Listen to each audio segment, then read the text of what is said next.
Hey guys, one of the things about Trump that truly frightened me the most was the normalization of his rhetoric. And I think that when you measure Trump, you've got to always look at his supporters.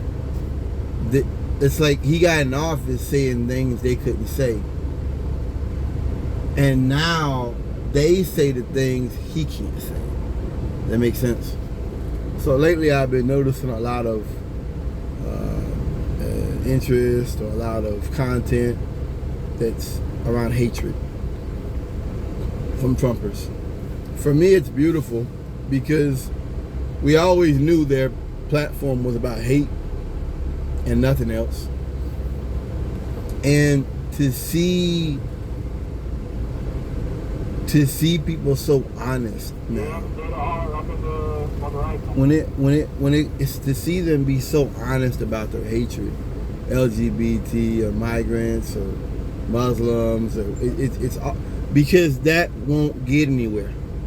There are people in the past who have been like that, but if that's your whole policy, basically it's like this: Trump has no platform, yes, and they filled the vacuum with hatred and racism and misogyny and homophobia.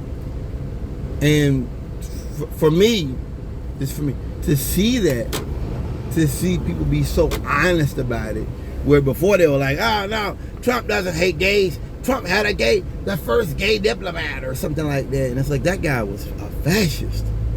And Trump forced him in. That should have been the Senate. That's supposed to be procedures to do that. But Trump forced him in, which I'm not okay with. I'm not okay with, for anyone, it's crazy. It's crazy. Obama played the game. That's what I realize now is that people don't like him, but he played the game. He put his Senate people stuff forward and all that. Trump didn't. Trump didn't care. Trump doesn't care. And largely his supporters don't care about the impartial system of government where we all get a say as to who represents us and things of that nature. Yeah, for me, as I said, I think that ultimately when it comes down to it, Trump didn't play by the rules and supporters loved him for it. And that says something to me about black power, or the lack thereof of us getting somewhere and playing by the rules of the game, and Trump getting in doing the very opposite thing, throwing out the pandemic playbook, throwing out, the response team, and then you have a pandemic, and to see Trumpers, their response to it is, it wasn't that big of a deal, it was China hoax, Democrat hoax. You can't reason with that. I saw today a sheriff that was, after the hurricane hit, Helene, South Carolina sheriff, was talking about how Biden should leave it up to the good men and women, and now he's saying that his people shouldn't attack FEMA workers. I remember talking about climate change when I was a kid and telling me things, and it's just scary to know that the response to all this is anti-intellectualism, and to know that there isn't even an argument on matters of importance anymore. It's just regression, revisionism, which is lying, changing history, and just being uneducated. I think that's sad. You can't win against that. As I said, to see his party move towards hatred is beautiful, because that doesn't work. To me, it signifies that you're going to lose. And to me, it signifies that you don't even care about the rest of the country. I thought about Enrique Tarrio, is the guy that they talked about before. He was picked by the Proud Boys, to lead the Proud Boys. Boys not a racist group.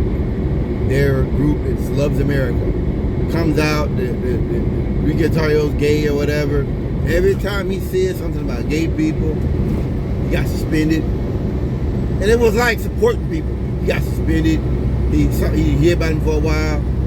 So now I come to find him that he worked for the feds. As I understand it, he's in prison. And the group has split up. So one of the groups is openly Nazi, openly racist. It's a beautiful thing to see that, because my fear with Trump was and will always be a normalization of fascism. A normalization. And to see all the people whose families turned them in for January the 6th, it makes me proud. Because that proves that it isn't normalized, and that what you did was wrong, and everybody knows it. And I don't know, it just for me, it's disappointing. I think it's disappointing to know and understand that you're dealing with people that have a certain hermeneutic of suspicion in regards to basic science.